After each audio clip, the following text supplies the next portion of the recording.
Oke, sekarang gue di terminal Kampung Rambutan bareng gembel-gembel ini. Gue nyampe sini tuh jam berapa tadi? 2:30 ya. Nyampe jam 2:30 dan kita nunggu bis untuk ke Linggarjati, ke daerah Kuningan. Ternyata nggak ada. Awalnya tadi ada yang nawarin ini bis terakhir ya. Kita kan tidak percaya oleh kata-kata calo. Dan ternyata pada kali itu dia benar, jujur. Emang bis terakhir. Akhirnya kita udah nunggu selama 1,5 jam. Emang bisnya tuh nggak ada. Jadi gimana nih bosku? Tunggu. Kemungkinan terburuknya kita nunggu sampai jam 6 pagi. Gak apa-apa lah ya kalau misalnya kita nunggu sampai jam 6 pagi. Ambil positifnya berarti kita bisa sholat subuh. Oh ya, positifnya kalau misalnya kita nunggu sampai jam 6 pagi, artinya kita bisa dapat sunrise di terminal Kampung Rambutan. Mantap dong. Mantap. Lihat sunrise dengan debu-debu knalpot bis.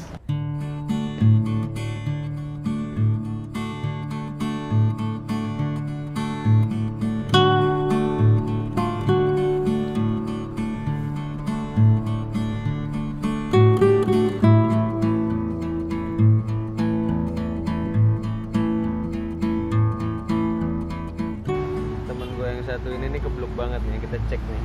Bos, kebakaran bos.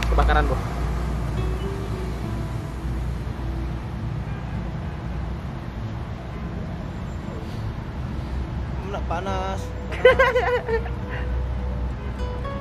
Lanjut tidur. Yang dua udah tidur, gua nggak boleh tidur. Akhirnya ngejagain sambil main Mobile Legend, game mulia.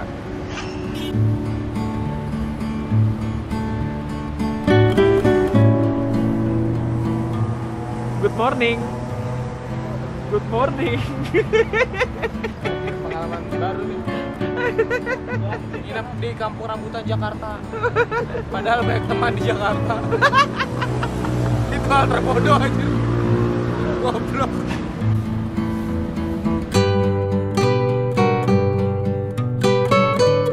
Setelah tidur di pinggir jalan terminal Kampung Rambutan, yang tidur sebenarnya mereka sih, gua enggak, karena gua ngejagain barang. Nggak ikhlas. Ya nggak ikhlas lah. Akhirnya sampai berangkatlah kita jam berapa ini? Jam 6 pagi. Jam 6 pagi nungguin dari jam 2 malam. Jadi teman-teman kalau misalnya mau berangkat ke Kuningan dari Kampung Rambutan, jangan percaya kalau ada orang yang ngomong ke Kuningan itu 24 jam. Hoax. Gokilnya adalah maksud gue kalau misalnya gue tidur di terminal di Surabaya tuh oke lah, karena gue nggak punya kerabat di sana gitu kan. Ini gue tidur di terminal Jakarta yang temen gue tuh jubrek banyak banget di sini. Ini bukan seni traveling, ini seni kebodohan.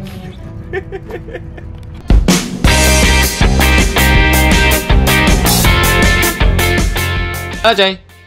Setelah tidur pulas di terminal Kampung Rambutan bagaikan gembel yang tak punya kerabat di kota Jakarta, akhirnya kami melanjutkan perjalanan menggunakan bis yang paling pagi menuju Kuningan untuk mendaki Ciremai via Linggarjati. Katanya sih itu jalur yang paling berat di antara jalur-jalur lainnya. Begitu naik bis, mata gua langsung tertidur di kedipan mata pertama. Waktu buka mata, tiba-tiba sampai di Kuningan. Ajaib. Di Kuningan udah ada satu teman yang menunggu. Dia berangkat dari Majalengka. Setelah itu gua langsung beli logistik di pasar tradisional setempat. Biasanya gue belanja di Indomart dan ngacak-ngacak posisi makanan. Kalau di pasar, saya tidak berani dong. Yang ada saya yang diacak-acak sama warga. Wer.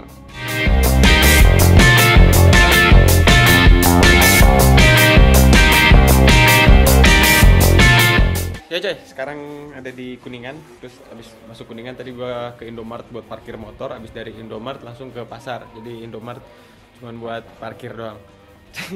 Dan ini gue sama teman gue dari pondok dulu dia. Waduh. Dia anak pinter nih dulu. Sekarang goblok. Biasanya kan gue suka ke Indomart gitu juga. Banyak yang nanya ke gue, Win, kenapa Indomartnya nggak diacak-acak lagi? Yang pertama kasihan, yang kedua takut ketahuan. Kenapa gue ke pasar? Karena kemarin tuh gue tempat ngobrol-ngobrol sama beberapa temen. Terus dan ini juga sebenarnya gue diajarin dari dulu gitu, kayak sebenarnya usahakan kalau kita belanja itu di pasar tradisional, maksud gue di pasar orang-orang lokal gitu. Kenapa? Karena tujuannya adalah supaya kita juga bisa sedikit membantu perkembangan ekonomi dan kesejahteraan di lokalnya. Ya, maksud gue ya kalau bisa belanjanya ke pasar, beli sayur ke pasar, beli logistik itu ya ke warung-warung pinggir jalan. Kalau misalnya emang udah nggak ada tuh baru lu pergi ke Indomaret gitu. Maksud gua utamakan kesejahteraan untuk meningkatkan ekonomi lokal gitu. Kita harus dukung Kemendak, bro. Hidup Kemendak. Waduh. Tapi gua baca-baca faktanya juga, Kemendak itu tahun 2017 udah membangun hampir 1.000 pasar tradisional. Di tahun 2018 targetnya 5.000. Nah, 2017 kesampaian 1.000. 4.000 lagi kira-kira sanggup apa enggak tuh bikin. Ya, setelah ini langsung ke base camp, dari base camp langsung kita kayaknya naik malam terus di pos-pos daerah tengah sebelum kuburan kuda. Ada pos namanya kuburan kuda, coy.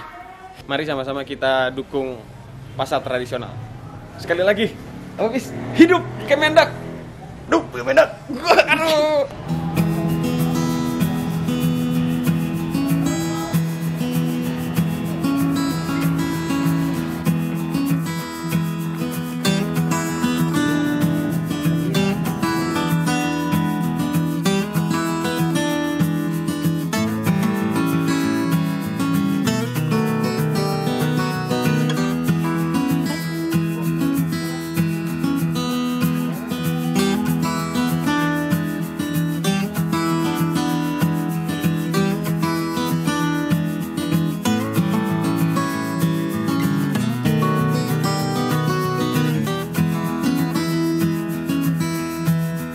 Ya coy, sampai lagi dari base camp Gunung Ciremai, dan ternyata di sini pendaftaran itu harganya registrasi per orangnya itu 50.000 dan dapat kupon seharga 8.000. Biasanya kupon itu dipakai buat orang-orang setelah turun dari Ciremai, tapi kita langsung pakai ya karena kita ini adalah orang-orang yang kalau ngelihat kupon bawaannya tuh ya Allah daripada hilang mending gue pakai sekarang gitu. Malah berharap nemu kupon orang lain. Iya, berharap kita nemu kupon orang lain gitu, ada pendaki yang fancy. Apa ini kupon? Berikan aku. Nah, sekarang jam 8 malam. Kita masih agak bingung ya. Timbul sebuah opini gitu, wacana, apakah kita istirahat dulu dan bangun pagi? Yang mana pagi di gunung itu adalah sebuah mitos. Sebuah keniscayaan. Fana. Gue kira Ciremai itu, gue dengar banyak Ciremai itu bilang capek padahal tingginya itu 3.000. Bahkan di Jawa Tengah itu banyak yang lebih tinggi dari Ciremai. Wajar capek karena start point-nya itu di ketinggian 650. Lau itu startnya udah dari 1.200. Akhirnya ngecamp atau tidak? Angker gak sih? Cie ngomong sebelum naik. Angker.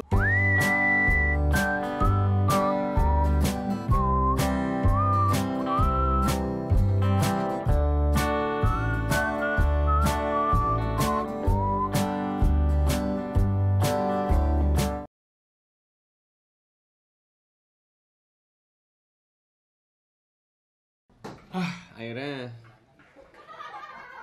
ngecamp atau tidak? Angker gak sih?